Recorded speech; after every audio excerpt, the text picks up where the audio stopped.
नमस्कार दोस्तों, आज इस वीडियो में हम जानेंगे कि एम्ब्रियो इम्प्लांटेशन के सिम्टम्स क्या होते हैं। बहुत सारी महिलाएं जिनका आईवीएफ हुआ है और एम्ब्रियो ट्रांसफर हुआ है वो हमसे जनरली ये पूछते हैं कि मैडम जब एम्ब्रियो इम्प्लांट हुआ है कि नहीं, इसके सिम्टम्स क्या होते हैं और हमें कैसे अर्लीस्ट पता चलेगा। तो सबसे पहले हमें ये जानना ज़रूरी है कि प्रेगनेंसी कैसे होती है। नॉर्मल महिला में बिना आईवीएफ ट्रीटमेंट के जब नेचुरली प्रेगनेंसी होती है तो हर महीने आपकी अंडेदानी यानी ओवरी में से एक अंडा रिलीज होता है जो ट्यूब में आता है। वो अंडा स्पर्म से मिलता है ट्यूब में और 4th या 5th डे जो बना हुआ एम्ब्रियो है वो ट्यूब के थ्रू यूट्रस में जाता है और बच्चेदानी के अंदर की लाइनिंग में चिपक जाता है।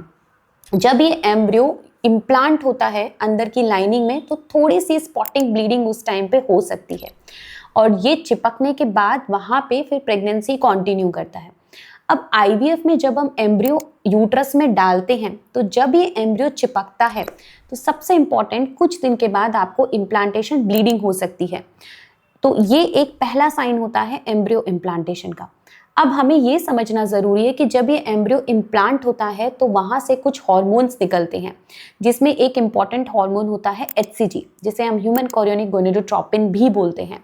ये हार्मोन जो अंडेदानी है उसमें जो फूटा हुआ अंडा है उसकी लेयर्स से प्रोजेस्टेरॉन नाम का हार्मोन बनाता है।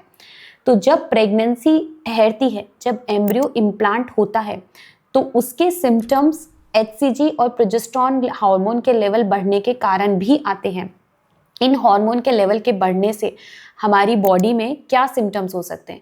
आपको उल्टी जैसा लग सकता है, आपको जी मिचलाना हो सकता है, आपकी एपेटाइट कम हो सकती है, आपको ब्लोटिंग हो सकती है, आपको डिस्पेप्सिया हो सकता है, मतलब खाना ठीक से नहीं पच रहा है, गैस की शिकायत हो सकती है। तो अर्ली प्रेगनेंसी सिम्टम्स में एम्ब्रियो इम्प्लांटेशन के बाद ये सारे सिम्टम्स आपको आने लगते हैं। अब नेक्स्ट इंपॉर्टेंट क्वेश्चन कि मैम हम कब टेस्ट करें कि प्रेगनेंसी टेस्ट पॉजिटिव आ रहा है? इंपॉर्टेंट ये कि जिस दिन एम्ब्रियो इम्प्लांट होता है उसके कुछ दिन के बाद से आपकी बॉडी में ब्लड में बीटा HCG का हार्मोन लेवल बढ़ने लगता है।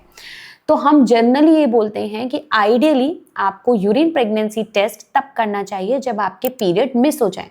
बट अगर आपका आईवीएफ हुआ है और एम्ब्रियो ट्रांसफर हुआ है तो आप उसके 10 दिन के बाद यूरिन प्रेगनेंसी टेस्ट कर सकते हैं और इन केस अगर वो फेंट पॉजिटिव आता है या नेगेटिव आता है तो एक ब्लड टेस्ट जिसमें हम बीटा HCG हार्मोन का लेवल मेजर करते हैं वो कर सकते हैं। अगर ये दोनों नेगेटिव आते हैं तो कुछ दिन के बाद आइडियली ये रिपीट करना चाहिए। तो friends, I hope that you are clear कि अर्ली प्रेगनेंसी सिम्टम्स क्या होते हैं और एम्ब्रियो इम्प्लांट हुआ है कि नहीं ये हमें कैसे पता चल सकता है। एक इम्पॉर्टेंट बात ये है कि कभी कभी बीटा HCG हार्मोन का लेवल जो आपको बाहर से HCG के इंजेक्शन आईवीएफ ट्रीटमेंट में दिए जा रहे हैं उससे भी बढ़ सकता है और बहुत सारे केसेस में प्रेगनेंसी ठहरने पर भी ये सिम्टम्स नहीं आते हैं। So I request all those women who are undergoing IVF treatment कि अगर आपको सिम्टम्स नहीं आ रहे हैं तो प्लीज़ ये ना समझें कि प्रेगनेंसी नहीं हुई है, या आपको सिम्टम्स आ रहे हैं तो ये भी एक 100% साइन नहीं है कि प्रेगनेंसी हुई है।